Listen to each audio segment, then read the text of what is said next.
exit the body also, okay? So you need to replenish the sugars and salts. But at the same time, sometimes if you consume too much sugar, you start to go out of balance. There's also magnesiums and your magnesium and potassium levels, so that's why everyone talks about bananas. Bananas really aren't even the best source of potassium, but you need to get potassium in there too. Potassium is where people get cramping. It happens because of potassium and magnesium levels start to go out of balance compared to the rest of the minerals in your body. Getting more deeper into it, how many of you take multiple vitamins? If you don't, please talk to your parents about looking into a good multiple vitamin. I can't tell you there's a good one out there. They're all okay. If you eat enough nutritional food, you should get a majority of them. But the key ones, your level, you guys need, write these down. Zinc, number one, hands down. Every one of you needs more zinc. Z-I-N-C. It's okay. Can you see copy? Magnesium. Can you spell that one too? M-A. Shut up, Keith. Last one would be calcium. Ooh. K-A. Shut up. It's not even K. Alright, here's the thing. Your calcium bones, okay? Strong bones. Guys start growing. You need that. If you're not getting enough calcium, you're going to have what they call hollow bones, okay? Easier for them to break. You guys got to make sure.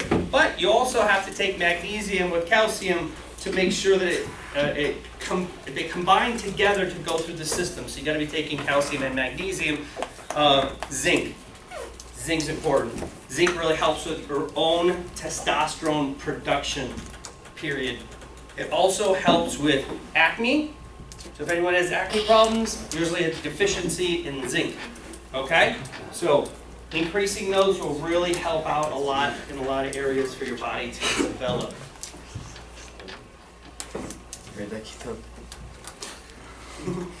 Funny. Any other questions? Any myths? Anyone had, see, this is the myth we had, was lifting's going to stunt your growth. Anybody heard that one? Yeah. My oldest son plays football at Pima College. He's 6'4", 210, 215. Started lifting when he was 8. Some of you know Michael. He's 6'2", 234 right now, and he's 14 years old. He started when he was 7, 8 years old lifting. As a stunt to either one of their growths. Okay. People don't understand it's the growth plate. If you lift properly, you're not going to damage your growth plates. The growth plates are at the end of each one of your bones. If you're eating enough nutritional food, you are going to grow. If you don't damage those, you're going to grow. But if you're doing things properly when you're lifting, you can't damage those. It has to happen from an impact or something that happens that's going to disturb the growth. So that myth has been thrown out for a long time. Any other questions? Yes, sir. Like I In the know back. you're focused on nutrition, but talk about the weight aspect. How many times a week? What body parts every other day? Sure. Things like I didn't that. know how much these guys had gone into it, but let's. Do you guys all know that stuff? If you do, this might be boring. Who knows all of that? How many days a week should you be working out? All that stuff. Maybe just touch on. Yeah. So here's. Let's go off season. So off season, hitting major body parts such as your quads and your glutes, doing squats, deadlifts, power cleans, those are fine. You can do those twice a week. Do you want to do it any more than that? It's really about 100%. It's all about recovery. 100%. If you're not recovering to the next time you do it, well then maybe you should do it once a week. So remember I had those different body styles up there? So I was what they call the hard gainer. And what that means is I had to work a lot harder to gain anything. I had some friends that, man, they would walk in the gym and they'd get big. I'm like, you know, that's not right. The thing is, each one of us is different. So when you're lifting, if you're not continuously increasing by at least 2.5 pounds to 5 pounds every week to 2 weeks, you're overtraining. At the beginning, for your first 6 months of training, okay, if you guys are just starting to train now, please, for 6 months, you should just be constantly going up, constantly going up. If you're not going up, 1 of 3 things is happening. You're not lifting properly.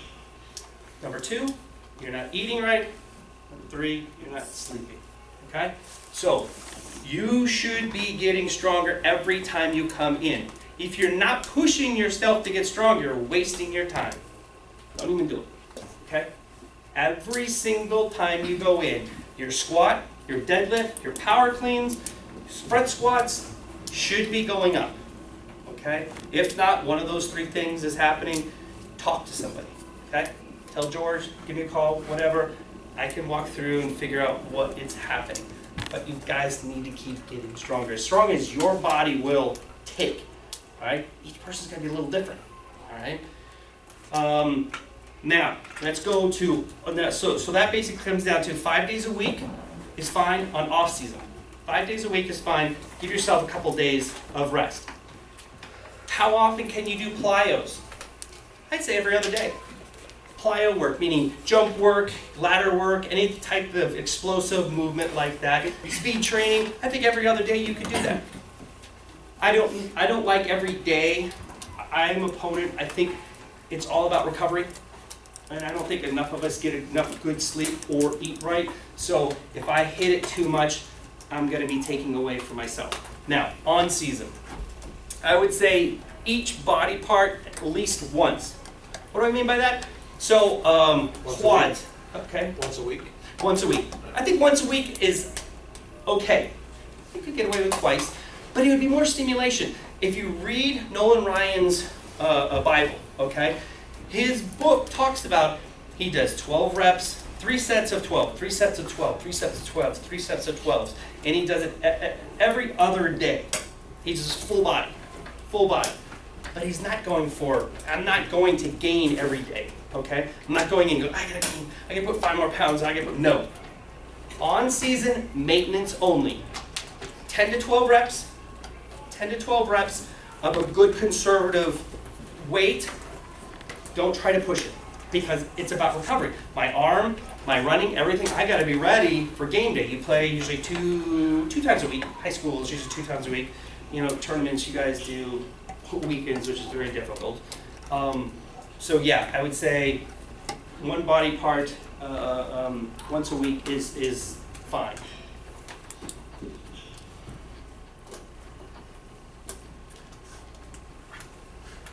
How many of you guys lift at school right now?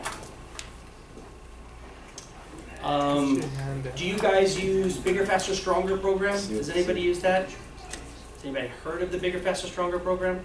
You have local? What school you at? Do they use it over there? Yeah.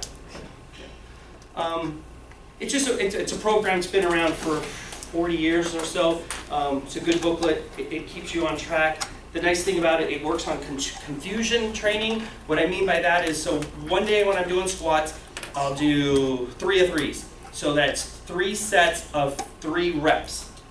The next time I'll come in, I'll do 10, 8, 6, 5, and then the next time I come in, it'll be 5 of 5s. So each time you come in, it's a different intensity and volume of training. So it's constantly, here's the one thing you're to learn about training, you guys are even close to this. When you hit plateaus, you have to learn how to confuse the body. The body's going to adapt to anything. It's going to adapt, all right? So you've got to learn how to confuse it to keep moving higher and higher and stronger. Okay, that's why there's so many exercises out there, is because you're going to get to a point where you can't get any higher, you switch to a different exercise, and then you come back to this one, and you should get stronger if you do the other one properly. Okay, but you guys have some time right now. Enjoy getting stronger and getting bigger. How many have like a 6th period where you guys can lift? Cool. You know, the sad part is they don't, I mean, a lot of the high schools don't have baseball being able to have a weightlifting hour. They have football, they let them have a weightlifting hour, but they don't have baseball. It's sad. So something to talk to your administration about, see if they get those things changed. How about the fast twitch muscles that you touched on a little bit? Yeah, so how many of you have heard of fast twitch and slow twitch muscle fibers? Okay. So here's the difference. Fast twitch muscle fibers are for that explosive, boom, boom, someone who's really powerful. I always say, Bo Jackson. You guys all know about Jackson's, right? He had tremendous fast twitch muscle fibers, was extremely fast, was very big, could jump out of a stadium. So that's fast twitch muscle fibers. Slow twitch muscle fiber is a guy who's running cross-country marathons. Now, put those pictures in your mind, okay? He's real lanky and long and can run forever, and it's basically